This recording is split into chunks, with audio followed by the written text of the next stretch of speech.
ఇక బీఆర్ఎస్ అధినేత కేసీఆర్ పై Telangana assembly speaker కు కాంగ్రెస్ నేతలు ఫిర్యాదు చేశారు. ప్రతిపక్ష నేతగా కేసీఆర్ జీతభత్యాలు పొందుతూ అసెంబ్లీకి రావట్లేదని కంప్లైంట్ ఇచ్చారు. కేసీఆర్ కు వేతనం నిలిపివేయాలని కోరారు.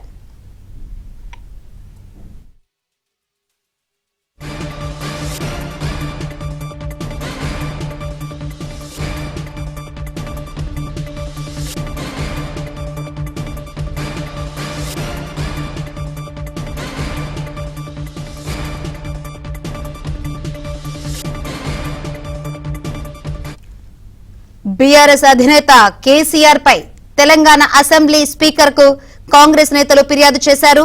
ప్రతిపక్ష నేతగా కేసీఆర్ జీతభత్యాలు పొందుతూ అసెంబ్లీకి రావట్లేదని కంప్లైంట్ ఇచ్చారు. కేసీఆర్ కు వేతనం నిలిపివేయాలని కోరారు.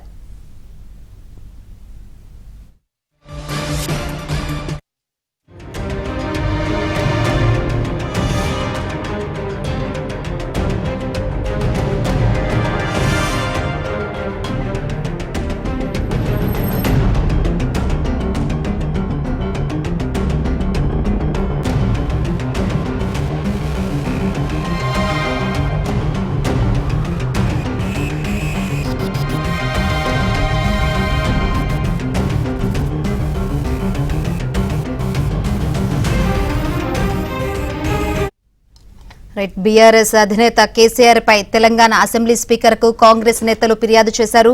ప్రతిపక్ష నేతగా కేసీఆర్ జీతభత్యాలు పొందుతూ అసెంబ్లీకి రావట్లేదని కంప్లైంట్ ఇచ్చారు. కేసీఆర్ కు వేతనం నిలిపివేయాలని కోరారు. కేసీఆర్ పై కాంగ్రెస్ నేతల ఫిర్యాదు సంబంధించి మరిన్ని వివరాలు అందించేందుకు మా ప్రతినిధి సిద్ధార్థ సిద్ధంగా ఉన్నారు. సిద్ధార్థ, శంకరి, కేసీఆర్ జీతం నిలిపివేయాలి, ఇన్ని రోజులు కేసీఆర్ కి ఇచ్చినటువంటి జీతాన్ని రికవరీ చేయాలని కాంగ్రెస్ నేతలు డిమాండ్ చేస్తున్నారు. ఈ మేరకు అసెంబ్లీ సెక్రటరీకి, అసెంబ్లీ స్పీకర్ గడ్డం ప్రసాద్ కి వినతి పత్రం ఇచ్చారు. ఈ విషయాన్ని పరిశీలించాల్సిందిగా అసెంబ్లీ స్పీకర్ అసెంబ్లీ సెక్రటరీకి సూచించారు. చాలా రోజులు అంటే 14 నెలల నుంచి ఆయనకు ఇచ్చినటువంటి పనిని సరిగా చేయట్లేదు.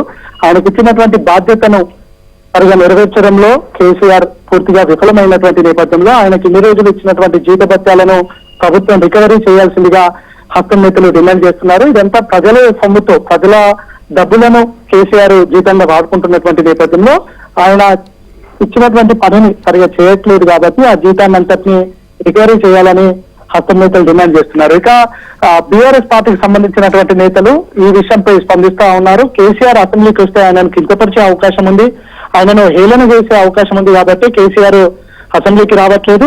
అసెంబ్లీకి రావడానికి కేసీఆర్ స్టేచర్ అంటే అసెంబ్లీకి రావడానికి ఆ స్టేచర్ కి సంబంధించినటువంటి ఇష్యూస్ ఉన్నాయి, అందుకే రావట్లేదని బీఆర్ఎస్ నేతలు చెప్తున్నారు.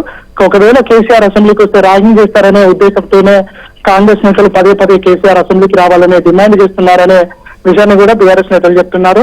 దీనిపై స్పందిస్తున్నటువంటి కాంగ్రెస్ నేతలు కేసీఆర్ అసెంబ్లీకి వచ్చిన ఆయనను ర్యాగింగ్ చేసేది లేదు, ఒక ప్రతిపక్ష నేతగా దాంతోపాటు 10 సంవత్సరాలు ముఖ్యమంత్రిగా చేసినటువంటి వ్యక్తిగా ఆయనకు ఇవ్వాల్సినటువంటి మర్యాద ఇస్తాము, ఆయనకు ఇవ్వాల్సినటువంటి గౌరవాన్ని ఇస్తాము, ఆయన ఇచ్చేటువంటి సూచనలు గాని సలహాలు గాని ప్రభుత్వం ముందుకు వెళ్లడంలో చాలా క్రియాశీలకమైన పాత్రను ఆయన నెరవేర్చాల్సిందిగా కాంగ్రెస్ నేతలు కోరుతా ఉన్నారు.